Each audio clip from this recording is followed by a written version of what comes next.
नमस्कार साथियों, स्वागत है आप सभी का आपके ही अपने चैनल तैयारी तक पे। आज अपन पढ़ेंगे गुप्त काल, जिसे गुप्त साम्राज्य के नाम से भी जाना जाता है। इसमें कौन कौन से क्वेश्चंस पूछे जा सकते हैं वो सारा डिटेल से कराऊंगा आपको, तो वीडियो लास्ट तक देखना है। और वीडियो अच्छा लगे तो चैनल को सब्सक्राइब करना और लाइक करना और कमेंट में बताना। शुरू करते हैं गुप्त काल। देखो, गुप्त काल से पहला क्वेश्चन तो क्या पूछा जा सकता है आपसे कि इस गुप्त काल या गुप्त साम्राज्य इसे कहा जाता है गुप्त साम्राज्य। गुप्त साम्राज्य का संस्थापक कौन था? एक तो यहाँ से क्वेश्चन पूछा जा सकता है कि गुप्त साम्राज्य का संस्थापक कौन था, तो वो था श्रीगुप्त। गुप्त साम्राज्य का संस्थापक था श्रीगुप्त।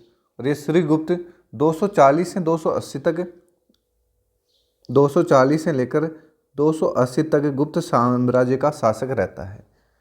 अब आगे बढ़ने से पहले आपको देखो मैं बताऊं कि शासकों के बारे में तो क्वेश्चंस पूछे ही जाते हैं, लेकिन उससे पहले आपसे क्वेश्चन पूछा जाएगा कि गुप्त वंशीय जो शासकों का इतिहास यानी गुप्त वंश को जानने के लिए जो साहित्यिक स्रोत है वो आपसे पूछे जा सकते हैं। तो देखो, पहले तो अपन पॉइंट टू पॉइंट चलेंगे।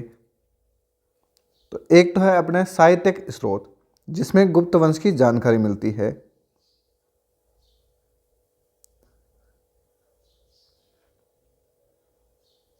साहित्यिक स्रोत एक है, वह है स्मृतियां। स्मृतियां किस किस स्मृति में अपन को गुप्त वंश की जानकारी मिलती है। फिर है बौद्ध ग्रंथ। बौद्ध ग्रंथ। और फिर है जैन ग्रंथ कि किन किन में जानकारी मिलती है। आराम से देखना, बिल्कुल समझ में आ जाएगा आपके। साहित्यिक स्रोत कौन कौन से हैं जिनमें गुप्त काल की जानकारी मिलती है? तो वो है एक तो मत्स्य पुराण। मत्स्य पुराण। मत्स्य पुराण में अपन को गुप्त साम्राज्य की जानकारी मिलती है। अगला है वो है वायु पुराण। वायु पुराण। और वायु पुराण के बाद में है विष्णु पुराण। यानी इन तीनों में गुप्त साम्राज्य की जानकारी मिलती है।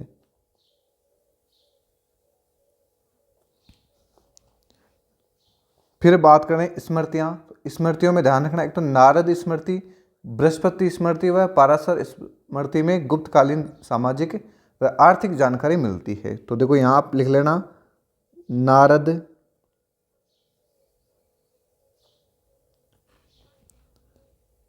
बृहस्पति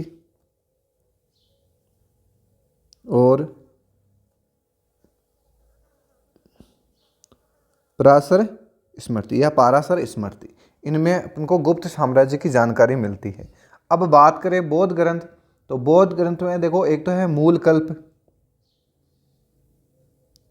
मूल कल्प, आर्य मंजूषी, आर्य मंजूश्री,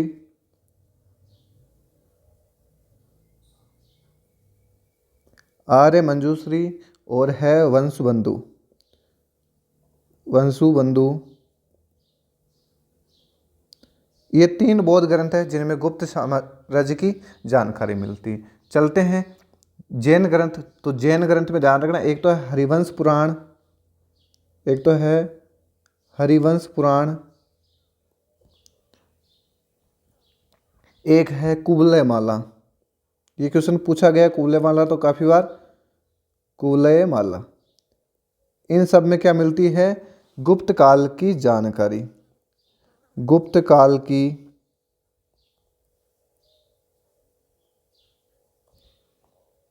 या गुप्त के वंशों को जानने के स्रोत।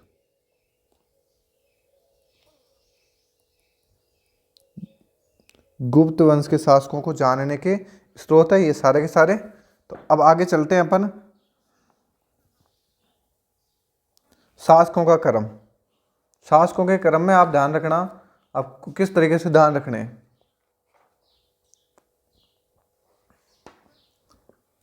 तो श्रीगुप्त मैंने आपको बता दिया, सबसे पहला शासक है वह है श्रीगुप्त। श्रीगुप्त, श्रीगुप्त क्या है, तो यह है संस्थापक।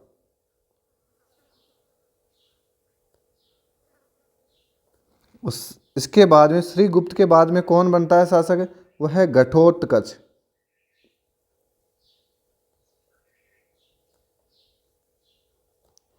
घटोत्कच श्रीगुप्त के बाद में, और घटोत्कच के बाद में बनता है वह है चंद्रगुप्त प्रथम।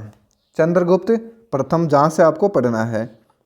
घटोत्कच के बाद में कौन बनेगा, वो बनेगा चंद्रगुप्त प्रथम। चंद्रगुप्त प्रथम, और यहां से आपको पढ़ना है, तो आपको वापस हेडिंग डालनी है, मेन पॉइंट डालना है, वह है चंद्रगुप्त प्रथम।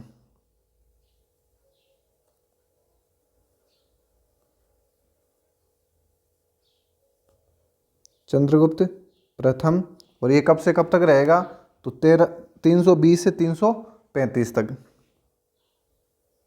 320 से लेकर 335 ईस्वी तक। ठीक है, यहां से ये इसका शासनकाल भी ध्यान रखना है। अब यहां अपन पॉइंट टू पॉइंट पढ़ेंगे।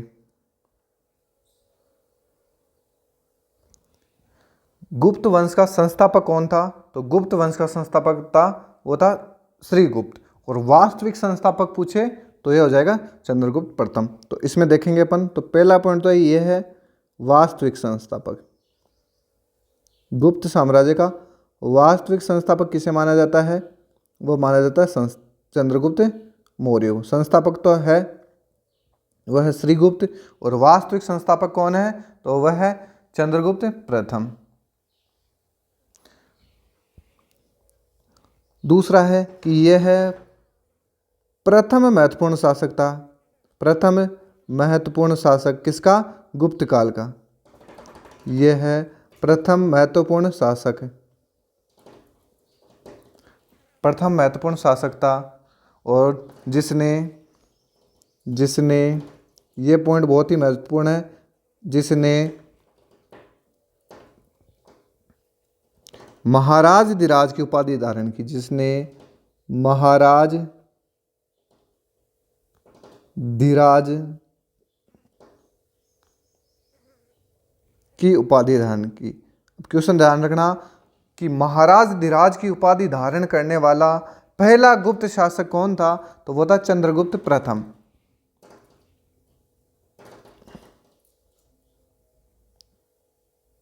उपाधि धारण की।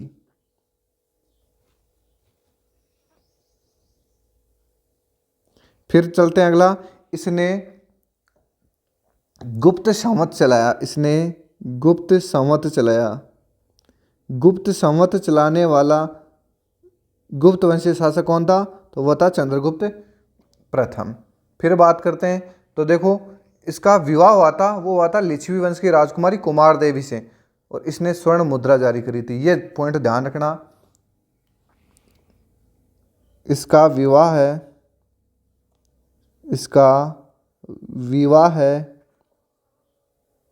लिच्छवी राजकुमारी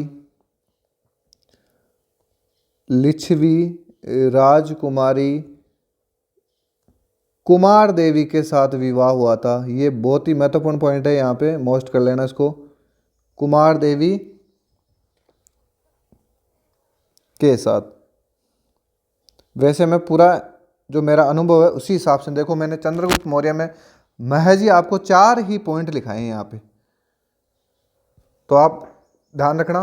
बिल्कुल एकदम मैं आपको क्वालिटी कंटेंट दूंगा, बिल्कुल भी कचरा नहीं बताऊंगा, एक भी पॉइंट कचरा नहीं मिलेगा आपको, चाहे आप किसी भी एग्जाम की तैयारी कर रहे हो, इससे बाहर नहीं जाने वाले। चल एक अगला पॉइंट अपना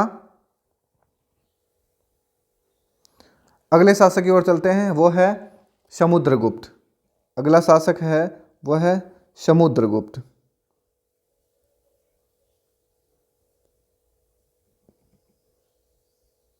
वो है समुद्रगुप्त। अब ये समुद्रगुप्त कब से कब तक रहेगा? तो 335 से लेकर 375 तक, 335 से लेकर 375 तक। यानी चंद्रगुप्त प्रथम के बाद में गुप्त वंश का शासक कौन बनता है? तो वो बनता है समुद्रगुप्त। ये आपको ऐसे क्रम भी ध्यान रखना है। अब बात करें अपन समुद्रगुप्त में, तो इससे पहला पॉइंट है कि गुप्त वंश का प्रथम महान शासक था। गुप्त वंश का वास्तविक संस्थापक कौन था और सबसे महान शासक कौन था? तो गुप्त वंश का प्रथम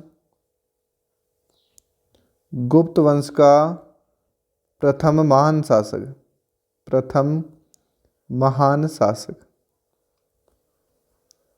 गुप्त वंश का प्रथम महान शासक। और इसकी उपलब्धियों का वर्णन मिलता है, वो मिलता है हरिसेन ने एक प्रशस्ति की रचना की थी, वो है प्रयाग प्रशस्ति। तो यह भी ध्यान रखना, उपलब्धियों का वर्णन।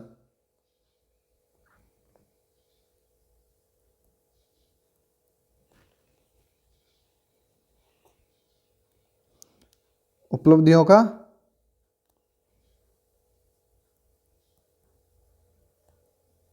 वर्णन, ये पॉइंट भी महत्वपूर्ण है कि समुद्रगुप्त की उपलब्धियों का वर्णन किसमें मिलता है? तो हरिसेन की प्रयाग प्रशस्ति में। अब ये क्वेश्चन भी पूछा जाता है कि प्रयाग प्रशस्ति किसने लिखी थी? तो हरिसेन ने लिखी थी। ठीक है, आगे चलते हैं अपन। वह है समुद्रगुप्त का समकालीन लंका का राजा मेघवर्ण था। ये भी बहुत महत्वपूर्ण है, इसको इंपॉर्टेंट लगा लेना आप लोग कि इसका समकालीन कौन था? लंका का राजा मेघवर्ण। समकालीन लंका का राजा मेघवर्ण था।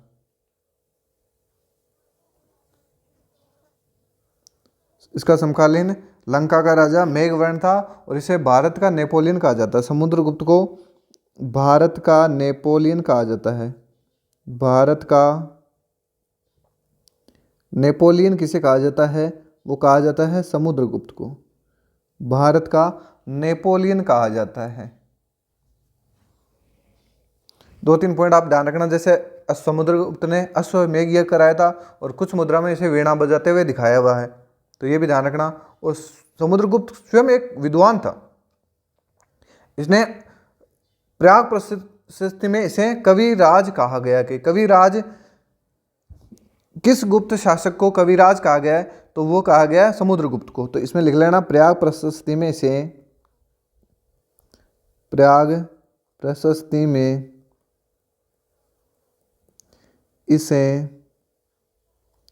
कविराज कहा गया है।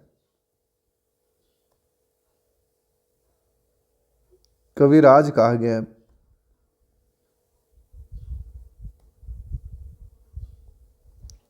ये भी बहुत महत्वपूर्ण पॉइंट है कि किस गुप्त शासक को कविराज कहा गया है? तो वो कहा गया है समुद्रगुप्त को। समुद्रगुप्त किसका उपासक था? तो ये विष्णु का उपासक था।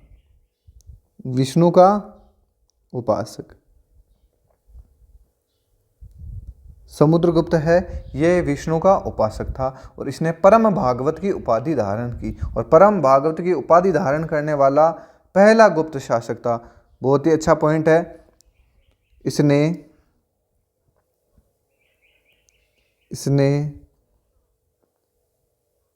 परम भागवत की उपाधि धारण की। इसने परम भागवत की उपाधि धारण की।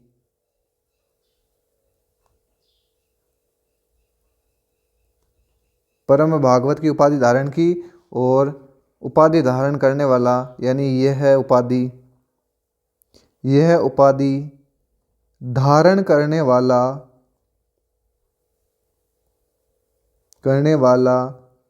पहला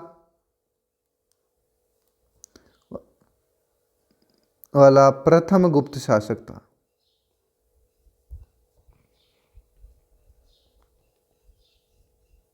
यह भी महत्वपूर्ण पॉइंट है समुद्रगुप्त ने कौन सी उपाधि धारण की? परम भागवत की उपाधि धारण की। और परम भागवत की उपाधि धारण करने वाला प्रथम गुप्त शासक कौन था? तो वह था समुद्रगुप्त। ये ध्यान रखना। फिर देखो, समुद्रगुप्त एक बहुत ही संगीत प्रेमी था और इसे अपने सिक्कों पर वीणा वादन करते हुए दिखाया गया है, ये ध्यान रखना। फिर है बात, इसका दरबारी कवि कौन था? हरिसेन, जिसने इलाहाबाद प्रशस्ति लेख की रचना की थी। तो इसका दरबारी कवि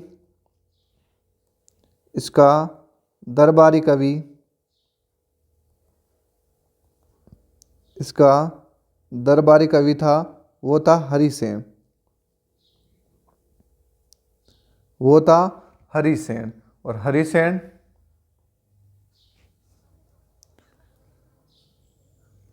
और हरिसेन ने इलाहाबाद प्रशस्ति की रचना की थी। इलाहाबाद प्रशस्ति की रचना किसने करी? हरिसेन ने करी थी। ठीक है। इसके बाद में जो शासक आता है वो आता है चंद्रगुप्त द्वितीय। इसके बाद में शासक बनता है वो बनता है चंद्रगुप्त द्वितीय। तो अगला पॉइंट डालना है चंद्रगुप्त द्वितीय।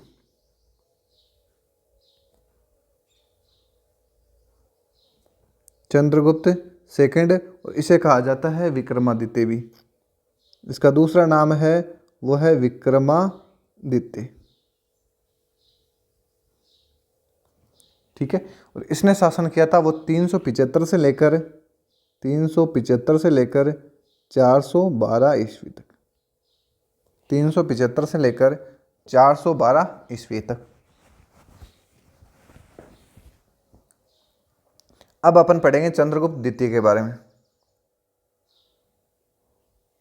सबसे पहले तो ये ध्यान रखना कि इसने शकों का जो अंतिम शासक था वो था रुद्र सिंह, उसको इसने हराया था।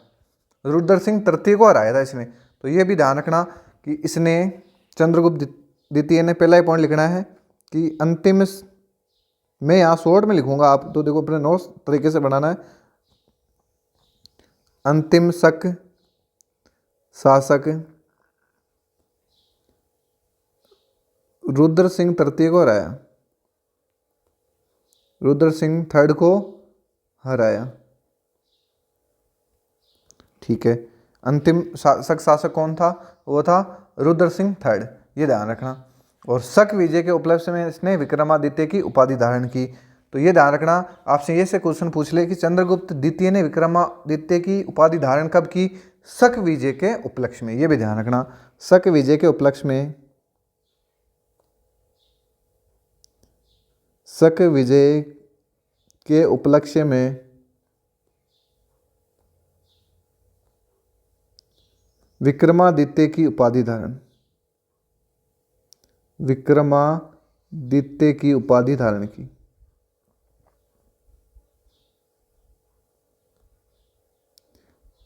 शक विजय के दौरान। और शक में किससे हराया था इसने? रुद्र सिंह थर्ड को हराया था। और इसे देखो, इसने क्या करा? शकों के अहंकार को चूर कर दिया था। तो अहंकार को चूर करने के कारण इसे शकारी कहा जाता है। शकारी का मतलब शकों के अहंकार को चूर करने वाला, तो इसे शकारी कहा जाता है। ये भी आप लिख लेना, इसे शकारी कहा जाता है। किस गुप्त शासक को शकारी कहा जाता है? तो वह है चंद्रगुप्त द्वितीय को। ठीक है। इसके शासनकाल में चीनी यात्री फाहियान भारत आया था। इसके शासनकाल में चीनी यात्री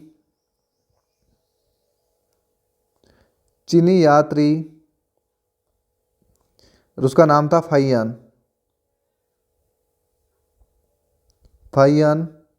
ये कहाँ आया था? भारत आया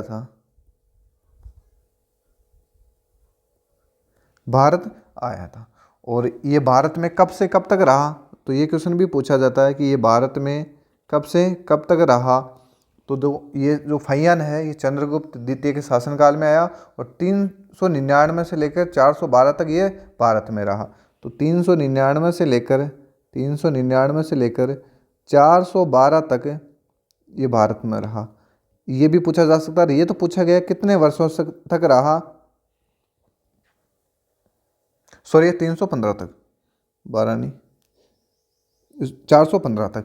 तो ये 16 वर्षों तक ये क्वेश्चन पूछा हुआ है कि ये फाहियान भारत कितने वर्षों तक रहा, तो 16 वर्षों तक ये भारत में रहा। चंद्रगुप्त सेकंड का राजकवि था, वो था साब। राजकवि कौन था, तो इसका राजकवि था, उसका नाम था साब।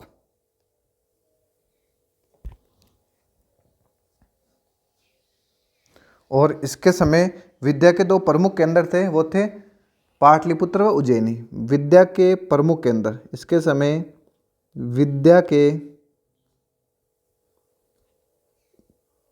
प्रमुख केंद्र, विद्या के प्रमुख केंद्र कौन कौन से थे, तो पाटलिपुत्र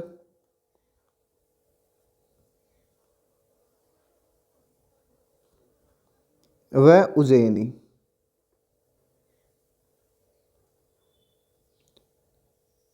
ये दोनों इसके समय विद्या के प्रमुख केंद्र थे। अब देखो अपन ने देख लिया, एक बार फास्ट रिवाइज कर लेते हैं तुरंत शुरुआत से, तो आपका थोड़ा रिवीजन भी हो जाएगा। उसके बाद में फिर अगले वीडियो में देखेंगे। देखो अपन ने पढ़ा था गुप्त काल या गुप्त साम्राज्य। गुप्त साम्राज्य का संस्थापक कौन था, श्रीगुप्त। और श्रीगुप्त के बाद में कौन बनता है, घटोत्कच। अब देखो गुप्त काल को यानी गुप्त वंशीय शासकों को जानने के स्रोत कौन कौन से, तो कुछ तो साहित्यिक स्रोत है, स्मृतियाँ, बौद्ध ग्रंथ, जैन ग्रंथ। देखो मत्स्य पुराण, वायु पुराण और विष्णु पुराण में गुप्त वंश के शासकों की जानकारी मिलती है। स्मृतियों में बात करें अपन, नारद स्मृति, बृहस्पति स्मृति और पाराशर स्मृति में गुप्त वंश के शासकों की जानकारी मिलती है। मूलकल्प, आर्य मंजूश्री, वसुबंधु, ये तीनों बौद्ध ग्रंथ हैं जिनमें गुप्त साम्राज्य की जानकारी मिलती है। जैन ग्रंथ कौन से हैं जिनमें गुप्त साम्राज्य की जानकारी मिलती है, तो हरिवंश पुराण और कुवलय माला, इन दोनों में गुप्त साम्राज्य की जानकारी मिलती है। बात करें अपन गुप्त वंश के शासकों की, तो सबसे पहला शासक है श्रीगुप्त। श्रीगुप्त ने गुप्त साम्राज्य की नींव डाली थी यानी स्थापना करी, तो संस्थापक हो गया श्रीगुप्त। फिर श्रीगुप्त के बाद में कौन आता है, वो आता है घटोत्कच। घटोत्कच के बाद में आता है चंद्रगुप्त प्रथम, और ये वास्तविक संस्थापक यही है। तो यहाँ से आपको डिटेल से पढ़ना है चंद्रगुप्त प्रथम से। चंद्रगुप्त प्रथम कब से कब तक गुप्त साम्राज्य का शासक रहता है, 320 से लेकर 335 ईस्वी तक ये गुप्त वंश का शासक रहता है। इसे वास्तविक संस्थापक कहा जाता है। गुप्त साम्राज्य का वास्तविक संस्थापक कौन है, वो है चंद्रगुप्त प्रथम। संस्थापक कौन है, श्रीगुप्त। और वास्तविक संस्थापक पूछे तो वो हो जाएगा चंद्रगुप्त प्रथम। फिर बात करते हैं प्रथम महत्वपूर्ण शासक जिसने महाराज धीराज की उपाधि धारण की। गुप्त वंश का पहला शासक जिसने महाराज धीराज की उपाधि धारण की, तो महाराज धीराज की उपाधि धारण करने वाला पहला गुप्त शासक कौन हो गया, ये हो गया चंद्रगुप्त प्रथम। फिर पूछे कि इसने एक संवत चलाया था, वो कौन सा संवत है, गुप्त संवत। आपसे पूछ ले कि गुप्त संवत चलाने वाला या अपना स्वयं का संवत चलाने वाला गुप्त शासक कौन था, चंद्रगुप्त प्रथम। फिर बात करें तो इसकी शादी यानी इसका विवाह लिच्छवी राजकुमारी थी, लिच्छवी वंश की राजकुमारी थी, उसका नाम था कुमार देवी, जिसके साथ हुआ था। ये क्वेश्चन पूछा जाता है, बहुत ही महत्वपूर्ण क्वेश्चन है ये वाला कि चंद्रगुप्त प्रथम का विवाह किसके साथ हुआ, तो लिच्छवी राजकुमारी कुमार देवी के साथ हुआ। चलो आगे चलते हैं। अब देखो आपको कैसे ध्यान रखना है, मैं आपको शॉर्ट में बता दूं। देखो पहले तो श्रीगुप्त है, श्रीगुप्त के बाद में घटोत्कच है, ठीक है। फिर बाद में चंद्रगुप्त प्रथम, समुद्रगुप्त, चंद्रगुप्त सेकंड, ऐसे के हिसाब से ध्यान रखना। घटोत्कच को तो साथ जोड़ लेना, ऐसी हालांकि मैं लास्ट में और दिखाऊंगा के एस भी ये जुड़ जाएगा। तो गुप्त वंश का अंतिम शासक विष्णुगुप्त, ऐसे है ना, लास्ट में अपन आराम से कर देंगे। तो अब चलते हैं समुद्रगुप्त के पास। समुद्रगुप्त 335 से लेकर 375। इससे पहले कौन था भाई, इससे पहले था वो था चंद्रगुप्त। चंद्रगुप्त प्रथम। आपको शासक के पहले वाला और बाद वाला पता होना चाहिए। समुद्रगुप्त के बाद में कौन आएगा, वो आएगा चंद्रगुप्त द्वितीय, चंद्रगुप्त सेकंड या विक्रमादित्य, या आ जाएगा, इसका दूसरा नाम है विक्रमादित्य। द्वितीय। ठीक है, समुद्रगुप्त यानी चंद्रगुप्त प्रथम के बाद में शासक कौन बनता है? समुद्रगुप्त। समुद्रगुप्त के बाद में विक्रमादित्य। अब बात करें अपन समुद्रगुप्त की, तो गुप्त वंश का प्रथम महान शासक था। इसकी उपलब्धियों का वर्णन मिलता है, वो मिलता है प्रयाग प्रशस्ति में, और प्रयाग प्रशस्ति का लेखक कौन था? वो था हरिसेन। फिर बात करें समुद्रगुप्त का समकालीन लंका का राजा कौन था? वो था मेघवर्ण। समुद्रगुप्त को भारत का नेपोलियन कहा जाता है। प्रयाग प्रशस्ति में इसे कविराज कहा गया है, और यह विष्णु का उपासक था, और इसने परम भागवत की उपाधि धारण की थी, और परम भागवत की उपाधि धारण करने वाला पहला गुप्त शासक है वो है समुद्रगुप्त। फिर बात करें इसका दरबारी कवि कौन था? तो इसका दरबारी कवि था हरिसेन, जिसने प्रयाग प्रशस्ति ऊपर लिख दी है मैंने, नीचे लिख दिया इलाहाबाद प्रशस्ति। इलाहाबाद प्रशस्ति किसने लिखी? तो वो लिखी थी हरिसेन ने, और हरिसेन समुद्रगुप्त का दरबारी कवि था। अब आगे चलते हैं चंद्रगुप्त द्वितीय के बारे में। इसका दूसरा नाम था विक्रमादित्य। विक्रमादित्य एक उपाधि है इसकी। तो ये 375 से लेकर 412 ईस्वी तक गुप्त साम्राज्य का शासक रहता है। अंतिम शक शासक रुद्र सिंह तृतीय को इसने हराया था। इसने शकों का अंतिम शासक था रुद्र सिंह थर्ड, उसको हरा के इसने विक्रमादित्य की उपाधि धारण की थी, और इसने शकों के अहंकार को चूर किया था, जिस कारण इसे सकारी भी कहा जाता है। तो किस गुप्त शासक को सकारी कहा जाता है? तो वो है आपका चंद्रगुप्त सेकंड।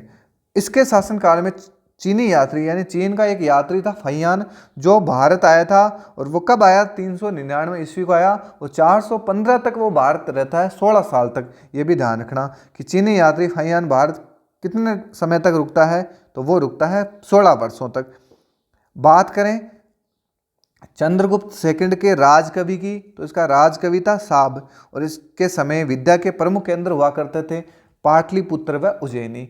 चंद्रगुप्त सेकंड के समय विद्या के प्रमुख केंद्र कौन कौन से थे? तो पाटलिपुत्र और उज्जैनी। जैसे ही ये टॉपिक पूरा होता है, मैं इससे रिलेटेड जो भी क्वेश्चंस आए हुए हैं एग्जाम में पूछे गए या पूछे जा सकते हैं, वो ऑब्जेक्टिव सीरीज कराऊंगा मैं। जैसे टॉपिक पूरा होगा उसके बाद में आपको प्रैक्टिस भी करवाई जाएगी। तो अब अगर यहाँ तक आपने वीडियो देखा है तो मेरे हिसाब से वीडियो पसंद आया होगा, और पसंद आया तो चैनल को सब्सक्राइब करना, वीडियो पे कमेंट करना और वीडियो को लाइक करना।